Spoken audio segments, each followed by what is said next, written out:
Ang mabuting balita ng Panginoon ayon kay San Lucas.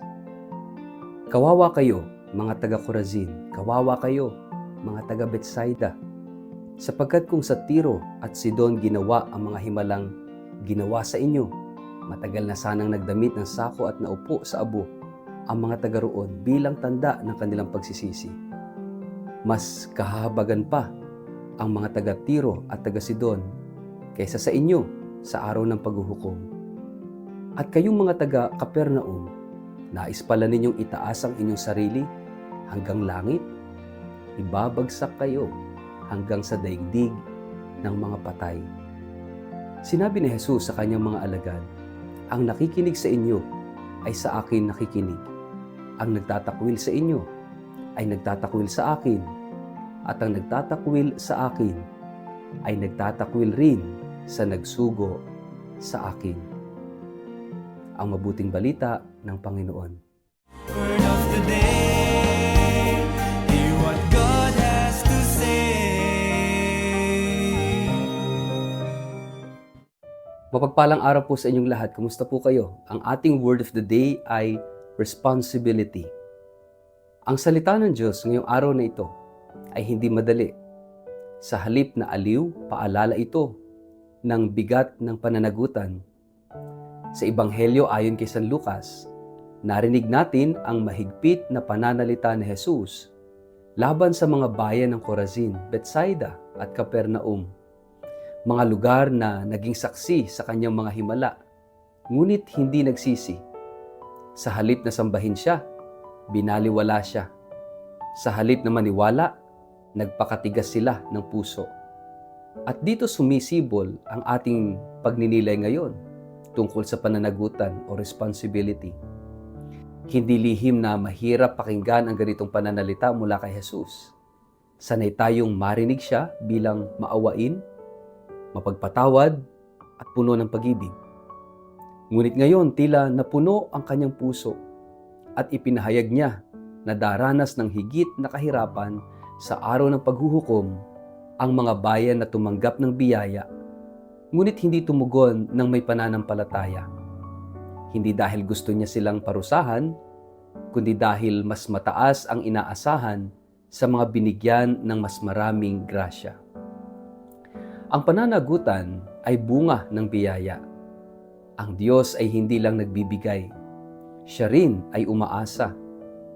Hindi dahil may kailangan siya sa atin, kundi dahil sa kanyang pagmamahal, binibigyan niya tayo ng kakayahan at kalayaan upang makipag-ugnayan sa Kanya ng totoo. At dito pumapasok ang pananagutan bilang tugon ng ating o ng taong pinagkalooban. Kung tayo'y pinagpala ng salita ng Diyos, inaasahan tayong ito'y isa buhay. Kung tayo'y sinamahan ng Diyos sa ating mga pasanin, inaasahan tayong matutong magpatawad. Kung tayo nakaranas ng himala, inaasahang tayo'y sumampalataya. Sapagkat ang pananampalataya ay hindi lamang damdamin, kundi desisyon. Hindi lamang pakikinig, kundi pamumuhay. Hindi lamang pagtanggap, kundi pagtalima. Bilang mga Kristiyano, malalim ang ating pananagutan. Lalo na kung matagal na tayong tumatanggap ng Eukaristiya. Nagdarasal araw-araw, umaattend ng misa, o nagtuturo ng mabubuting asal. Bawat misa, bawat pagbasa ng salita ng Diyos, bawat karanasan ng awa ng Diyos, lahat ng ito ay hindi lamang grasya, kundi paanyaya tungo sa mas malalim na pagbabago. Kaya't masakit mang tanggapin, totoo, mas malaki ang pananagutan ng nakaalam kaysa sa hindi. Ang pananagutan ay hindi upang takutin tayo, kundi upang gisingin tayo. Marami sa atin ay naging manhid sa salita ng Diyos. Parang normal na lang ito. Hindi na nakakagulat, hindi na nakakagalaw ng puso. Pero sa Ebanghelyo ngayon, sinasabi ni Jesus, huwag niyong sayangin ang biyaya. Hindi laging may pagkakataong magsisi. Hindi laging may pagkakataong tumugon. Huwag na nating hintayin ang dulo upang matauhan. Ang panahon ng pagbabago ay ngayon. Sa konteksto ng ating lipunan, napakaraming biyaya ang dumadaloy sa atin araw-araw. Ebanghelyo sa radyo, sa social media, evangelization tulad ng Word of the Day, misa online, community prayers, at higit sa lahat ang personal na karanasan ng kabutihan ng Diyos sa buhay natin. Ngunit may tanong sa atin ng Diyos. Nasaan na ang bunga ng lahat ng ito? May nabago ba sa puso natin? May napatawad ba tayo? May nilapitan ba tayong nangangailangan? May itinama ba tayong masama o nating gawi? Kung wala pa, baka oras na para harapin ang pananagutan. Ang pananagutan ay hindi lamang takot sa parusa. Ito ay pagsagot sa pag-ibig. Kung tunay nating naunawaan ang kabutihan ng Diyos, dapat kusa nating isuko ang ating buhay sa Kanya.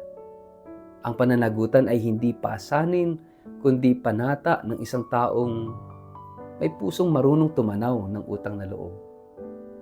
Sa huli, hindi kayang sukatin ng Diyos ang lahat ng ating pagkukulang. Pero titimbangin niya ang ating tugon sa Kanyang awa. Hindi niya hinahanap ang perpekto, kundi ang tapat.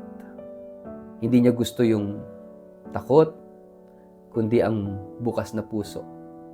Ang pananagutan ay paanyaya. Kung tunay kang pinagpala, mamuhay ka bilang pinagpala. Kung tunay kang pinatawad, magpatawad ka. Kung tunay kang minahal, magmahal ka rin. Mga kapatid, pag nilayan nga po natin, paano natin tinutugunan ang mga biyayang patuloy nating natatanggap mula sa Diyos? May bunga ba ng pagbabagong buhay ang ating pananampalataya? Sa ngalan ng Ama at ng Anak at ng Espiritu Santo. Amen. Panginoon, salamat sa iyong walang sawang pagtawag at pagbibigay ng grasya. Patawarin mo kami sa mga pagkakataong kami naging manhid, tamad o sarado ang puso. Turuan mo kami na magpakumbaba. Gisingin mo ang aming puso at itanim mo sa amin ang diwa ng tunay na pananagutan. Nawa ang bawat salita mo ay hindi lamang manatili sa aming pandinig, kundi maging ugat ng pagbabago sa aming buhay. Amen. Pagpalain kayo't ingatan makapangyarihang Diyos, Ama, Anak at Espiritu Santo. Amen.